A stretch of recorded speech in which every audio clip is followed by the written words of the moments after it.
You don't need to be a bodybuilding champion. You don't need to want to be a governor of California or to be an action hero or anything like that. If you want to excel in whatever you do, those rules are for you. It's that simple.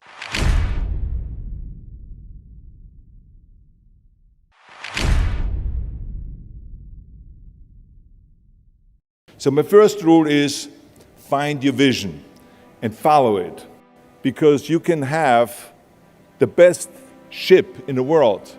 You can have the best cruise liner, but if the captain does not know where to go, that ship will drift around the world and out there at sea and will never end up anywhere. And this is exactly the way it is in real life.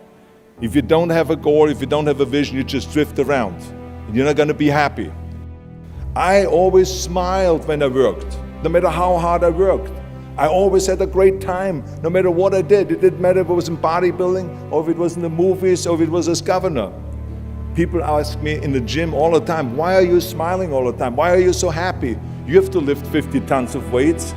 You have to train 5 hours a day. I mean, I look at the other bodybuilders' faces and lifters' faces, and they look kind of depressing.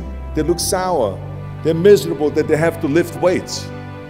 You don't look miserable, you look happy. And I tell them always, I say, I smile because I know exactly that every rep that I do, that every set that I do, every weight that I lift, I get one step closer to turning that vision of mine into reality and becoming that Mr. Universe. So this is why, because I visualized that scene, this is why I did not feel that pain. I did not care if I was bleeding on my knees. This is why I try to tell you, always discover your vision, and the rest will follow.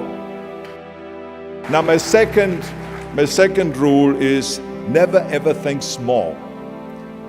If you're going to accomplish anything, you have to think big. You have to go and shoot for the stars.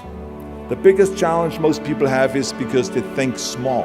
And the reason why people think small and why they choose small little goals is because they're afraid to fail. They know that if you shoot for a big goal, then the chances of failing are very high. And they're afraid of failing. It's one of the most common things why people are frozen and why they can't make a move in life, because they're scared of failing. I say to myself, hey, I'm not worried about failing because that's part of life. You're not gonna go and win everything. And how far can you fall? Look at this is the ground. That's as far as I can fall. And you know something? That the only time you really consider the failure is if you fall and you don't get up. But if you get up, you never consider the failure. So I never considered myself a failure. I always considered myself a winner, even though I fell every so often. But I always got up and I always moved forward. This is the important thing. I never had any patience, of course, for thinking small, because in German we have a saying, wenn schon, denn schon. And that means that if you do something, then go all out and do it well. My third rule is ignore the naysayers. I think it is natural that when you have a big vision and big dreams and you have big goals, that people are going to say around you, I don't think it can be done. I think it's impossible, or no. I tell you, I heard this all the time, but I want to tell you, don't ever let them stop you from dreaming and from shooting for the big goal. Because eliminate just simply those words, no, impossible, and it can't be done.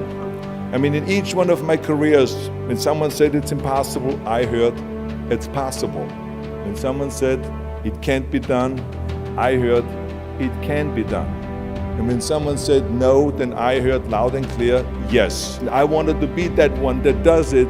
I wanted to break the new records, and I wanted to do something that no one else has ever done. So I think that's what you need to do. Don't ever be worried about that someone hasn't done it. Just think about how many times my career would have stopped. My career would have ended if I would have listened to the naysayers. My fourth rule is work your ass off. Nobody ever stumbled upon success by accident. Work your butt off. That's what I always believe. No matter what you do, work, work, work. I remember Muhammad Ali, one of my great heroes, had a great line in the 70s when he was asked, how many sit-ups do you do?